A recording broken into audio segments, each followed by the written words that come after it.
The Great Love of a Mother by Thích Bảo Thành. Amid the countless kinds of love that pass through a human life, there is one love that does not come and go, does not change with the passing years, and needs no conditions to exist. That is a mother's love, a love that begins very early, when a child has not yet learned to name the world, and continues to be quietly present even when the child has gone very far, for a very long time, deep into the current of life. No love is greater than a mother's love, because it does not arise from choice, but from being a mother loves her child, not because the child is obedient or gifted, not because of success or failure, but simply because the child is her child. That alone is enough to sustain a lifetime of sacrifice. From the moment the child lets out the first cry, the mother steps into another life, a life of unceasing wakefulness. Through long nights rocking her child to sleep, she learns to forget her own exhaustion. Carrying the child in her arms day after day, she becomes accustomed to placing the child's safety above all personal needs. From then on, her hands are not only for labor, but for protection. Her shoulders are not only for bearing her own burdens, but also for the child to lean on whenever weakness arises. The child grows up in the mother's arms without realizing that every steady step forward is exchanged for countless moments of her worry. When the child learns to walk, the mother walks behind, not to hold the child back, but to be ready to catch them when they fall. And when the child truly stumbles in life, the mother is still there, quieter, farther away, but never gone. A mother's love is like the ocean. The ocean does not boast of its vastness, nor demand recognition for its great waves. It simply embraces the shore in silence, even when the shore causes it pain. So it is with a mother bearing all storms upon herself. She does not complain. When sweat falls, she wipes it away with a smile. When worries pile up, she hides them behind gentle eyes. As long as the child is safe, every sacrifice becomes light. So many nights a mother stays awake when her child is ill. The child's fever is her unease. The child's uneven breath makes her own heart falter. Only when the child sleeps peacefully again does she allow herself to rest. A short, deep sleep, yet more complete than any other, because it is the rest of one who has fulfilled the duty of love. As the child grows, learns to speak, to laugh, to run after the wide world beyond, the mother steps back. Not because her love has ended, but because it has changed its form. When the child enters life, the mother no longer carries the child in her arms, but carries the child in her heart.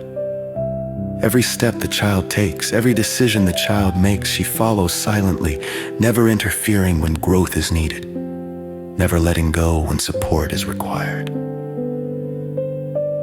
A mother's love is unconditional. No contract is signed, no terms demand repayment.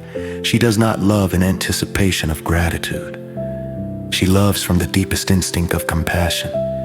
Even when the child makes mistakes, even when the child strays from the path, the door remains open. She does not ask much, does not reproach for long. Her arms have never closed to the child. Only the child sometimes forgets to return.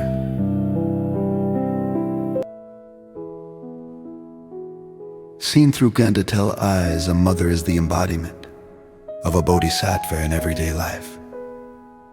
No title is needed, no dharma seat, no sutras to recite.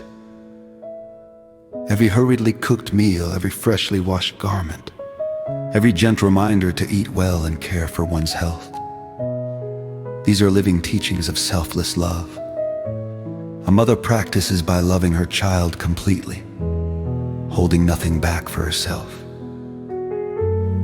At times, the child becomes absorbed in the outer world, believing oneself grown and strong enough to need no support. But when weariness comes, when failure arrives, when faith wavers, the child understands. Merely thinking of mother softens the heart. Merely hearing her voice, even familiar reminders, becomes a refuge for the soul. Mother is the ocean. The child is but a small grain of sand, yet that grain has never been abandoned. The ocean always supports it, whether the sand knows it or not. And in recognizing one's own smallness, the child learns the greatest lesson: to bow before deep gratitude, to live in a way worthy of the love received. When the child begins to breathe more slowly and look more deeply into life, it becomes clear: to be a child of one's mother is a great blessing. Not everyone is loved completely, protected without conditions. Thus, each time the child thinks of mother, the heart naturally settles. Striving loses its urgency. Winning and losing grow lighter. What remains is a quiet gratitude spreading through each breath. If there is one simple prayer in the child's life, it is this: may mother be at peace. No need for full repayment. No need for radiant success. If the child lives kindly, lives with filial care, lives without harming self or others, that alone is a mother's greatest comfort. A mother's love does not need to be remembered in words. It needs to be lived through how the child meets the world. When the child loves others, the mother's love continues. When the child practices patience and forgiveness, the child walks the path the mother has walked. And when the child returns even only in the heart, the child is still within her embrace. Nothing compares. No one can replace it. Mother, the complete source of love for a human life. From the depths of the heart, with full awareness and gratitude, the child wishes to say, I love you, Mother. And a mother's love is boundless.